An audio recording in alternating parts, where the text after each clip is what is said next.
John Andrews is just completing his first flight in a Chipmunk. The Ministry of Defence call it an Air Experience flight, and that's a good name, because it's an opportunity for ATC and CCF cadets to experience a flight, and to experience taking control of an aeroplane. A chance to learn what it's all about.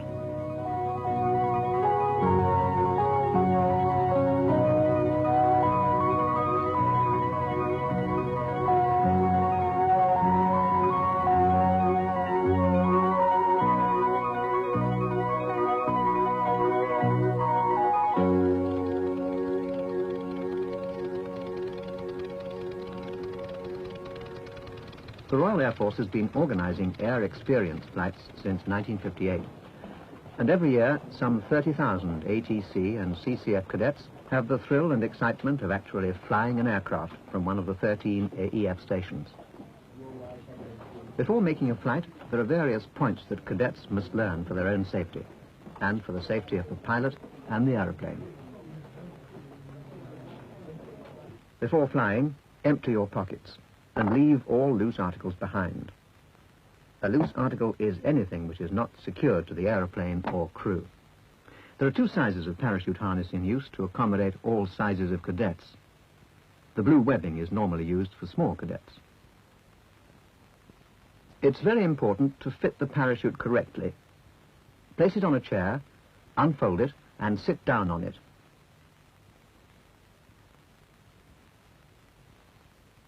On the waistband, you'll find the ripcord, or D-ring, which deploys the parachute, and the quick-release box.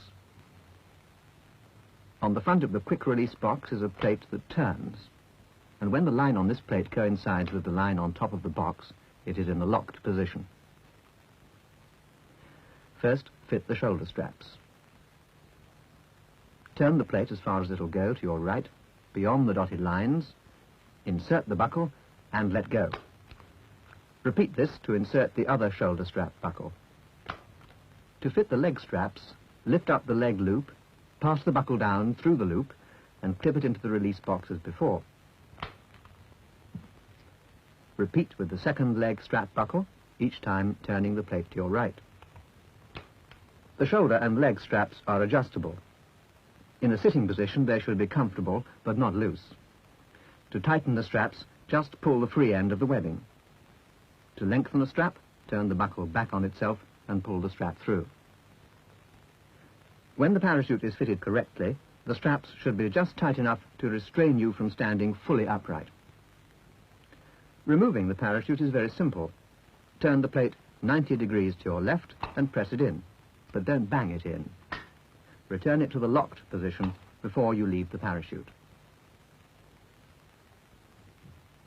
As well as the parachute, protective helmets must be worn. The fabric helmet contains earpieces and a microphone and a plug on a flexible lead to connect to the aircraft's radio system. The microphone has an on-off switch, which must be kept off except when speaking. The protective helmet, or bone dome, fits over the fabric headset and is secured with a chin strap. Cadet Andrews, come and stand by. Suddenly, it's your turn.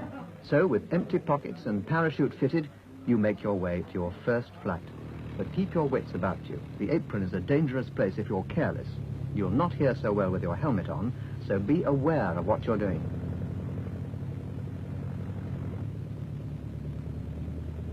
As you walk out to your Chipmunk, watch out for other aeroplanes that may be taxiing about.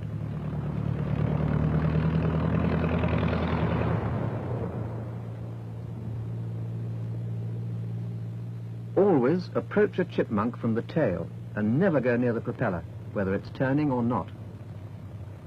When you reach the aeroplane, it's perfectly obvious where you can walk and where you can't. There are black rubber walkways and signs where you mustn't walk.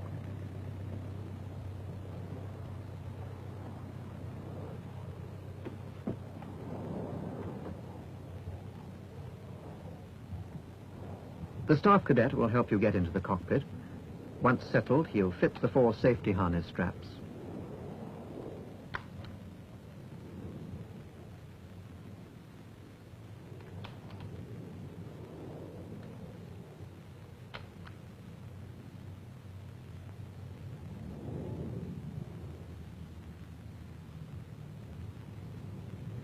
Finally, the staff cadet will connect your headset to the aircraft's RT system. When you're strapped in, have a look around, but don't interfere with any of the controls without the authority of the pilot.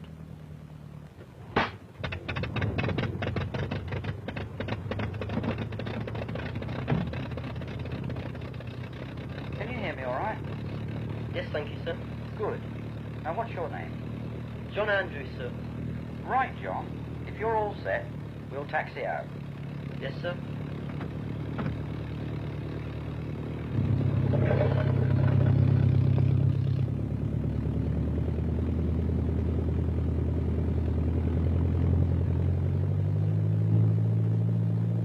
Tell the pilot if you've flown in a Chipmunk before and whether you want him to carry out any particular maneuvers.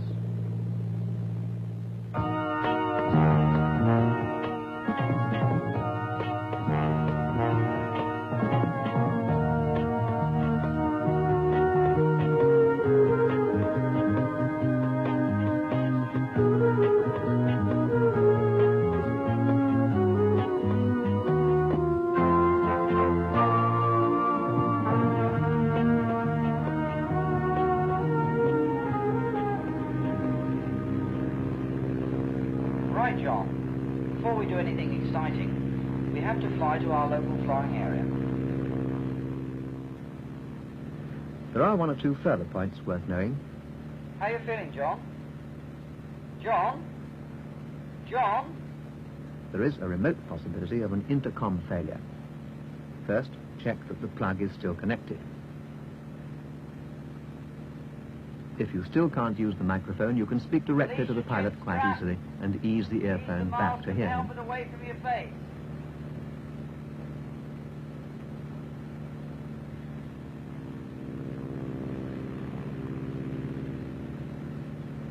You might feel airsick, especially if you're worried about flying. If you do, warn the pilot immediately you feel unwell so that he can get you back on the ground and prevent you being ill. If necessary, you can use a sick bag, which is either tucked under your left harness strap or kept in the left stowage of the cockpit. But you're far better off being ill on the ground. It'll make you more resistant next time. But you haven't come to be ill. You've come to enjoy your flight. Be a part of it. You can help the pilot by keeping a lookout for other aircraft. If you do see another one, describe its position to the pilot using the clock code, if you know it. Don't assume he's seen it just because you have. Excuse me, sir. There's an aircraft at 2 o'clock low. Contact. It looks like another Chipmunk. When you reach the local flying area, you'll be given the opportunity to fly the aeroplane if you wish to. To transfer control of the plane from one person to another, there's a standard procedure that's used worldwide. If the pilot wants you to take control of the aircraft, he'll say, You have control. You will make sure your feet and hands are on the controls, clear of the transmitter button on top, and reply, I have control, sir. Never say it unless your hands and feet are on the controls. Handle the controls gently. The pilot will help you by telling you what to do and where you're going wrong. If you wish the pilot to take control back from you, say, You have control, sir. And when the pilot wants control back from you, he will say, I have control. When he does, let go of the controls and say, You have... For some cadets, it'll not be their first Chipmunk flight, and they may feel they'd like to experience a few aerobatics. For each new maneuver, the pilot will ask you to follow through.